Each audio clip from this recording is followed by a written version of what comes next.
Alien, o oitavo passageiro. Quando a gente fala de ficção científica no cinema, é impossível não lembrar desse filme.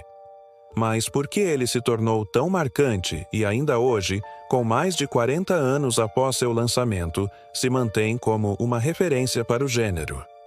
Dirigido por Ridley Scott e lançado em 1979, esse filme redefiniu completamente como o gênero poderia ser explorado.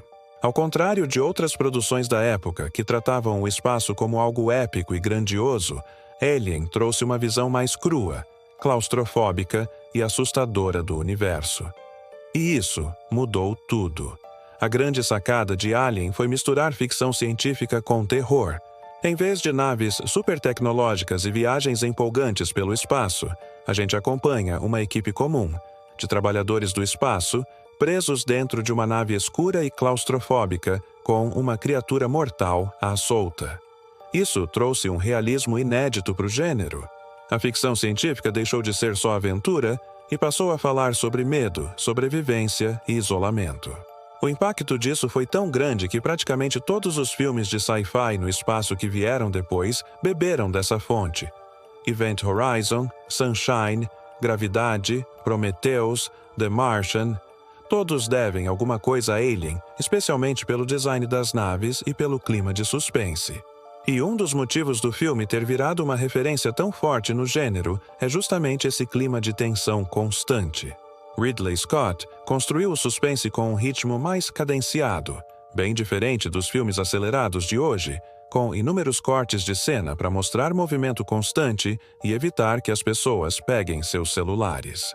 É uma técnica que acaba surtindo algum efeito para um determinado tipo de audiência, mas que, por algumas vezes, acaba fazendo com que não seja possível acompanhar com clareza os melhores detalhes de uma boa cena. Em Alien, celulares não existiam, e assistir a cenas mais longas não era um grande problema. Com isso, Ridley Scott deu tempo para o medo crescer ao longo do filme. O monstro, por exemplo, quase não aparece por inteiro. E isso é genial, porque o que a gente não vê, a gente imagina. E o que a gente imagina costuma ser muito pior. Ver apenas a pele do monstro jogado no chão mostrava que ele estava crescendo muito rápido, por exemplo.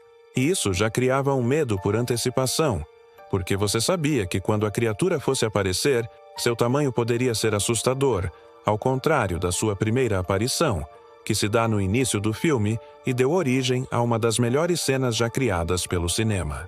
Falando no Alien em si, o design do monstro, totalmente criado por H.R. Giger, que disse ter sido inspirado por seus piores pesadelos, é bizarro, orgânico e quase sexual, e isso mexe com o nosso subconsciente.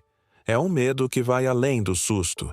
É algo que remete ao horror cósmico, remetendo aos contos mais assustadores do escritor americano H.P. Lovecraft.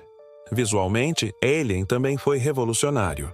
Nada daquelas naves super limpinhas e brilhosas como em Star Trek ou mesmo em Star Wars. Aqui, a nave Nostromo parece um navio cargueiro espacial, escura, industrial, suja, cheia de corredores apertados. Isso trouxe uma estética chamada de sci-fi sujo, que virou tendência. E até hoje é usada quando se quer criar um clima mais realista no espaço. O figurino, a iluminação, a direção de arte, tudo contribui para criar aquela sensação de que o espaço ali é hostil, solitário e perigoso. E a trilha sonora merece um destaque à parte. A música de Jerry Goldsmith é discreta, mas poderosa. Quando o trailer do filme foi divulgado, além de trazer a belíssima chamada "No espaço ninguém pode ouvir você gritar", a trilha sonora já marcou presença, antecipando que viria ali um grande trabalho de composição. A música não tenta ser épica. Ela constrói tensão, cria expectativa e, em muitos momentos, simplesmente desaparece para deixar o som ambiente falar mais alto, revelando sons de goteiras e ruídos distantes. O silêncio, o barulho dos mecanismos da nave, os alarmes. Tudo isso vira parte da trilha e aumenta a imersão. A ausência de música em certos momentos é justamente o que deixa tudo ainda mais angustiante. Agora, falando do elenco, a grande estrela do filme é a Sigourney Weaver no papel da Tenente Ripley. E aqui tem uma curiosidade muito interessante. O roteiro original não especificava o gênero dos personagens principais, ou seja, Ripley poderia ter sido um homem. Mas Ridley Scott tomou uma decisão ousada para a época: colocar uma mulher como protagonista de um filme de ação e terror espacial. E isso fez história. Ripley não é a mocinha indefesa. Ela é inteligente, determinada e sobrevive usando a cabeça.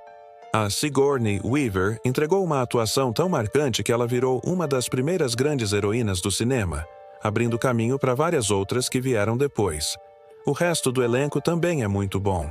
Tem o Tom Skerritt, o Ian Holm, o John Hurt, a Veronica Cartwright, todos com papéis importantes que ajudam a construir aquele microcosmo de tensão a bordo da nave. E todos foram bem trabalhados no primeiro terço do filme, para que você possa se importar com eles no decorrer da história. Mas é a Ripley que fica na memória, e ela se tornou a cara da franquia dali em diante. No fim das contas, Alien não foi só um sucesso de bilheteria. Ele mudou a forma como a ficção científica passou a ser feita e vista. Mostrou que o espaço pode ser assustador, que a tecnologia não é garantia de segurança, e que o ser humano, por mais avançado que seja, ainda está vulnerável ao desconhecido. Foi um divisor de águas que inspirou gerações de cineastas, designers, roteiristas e fãs de ficção científica no mundo inteiro.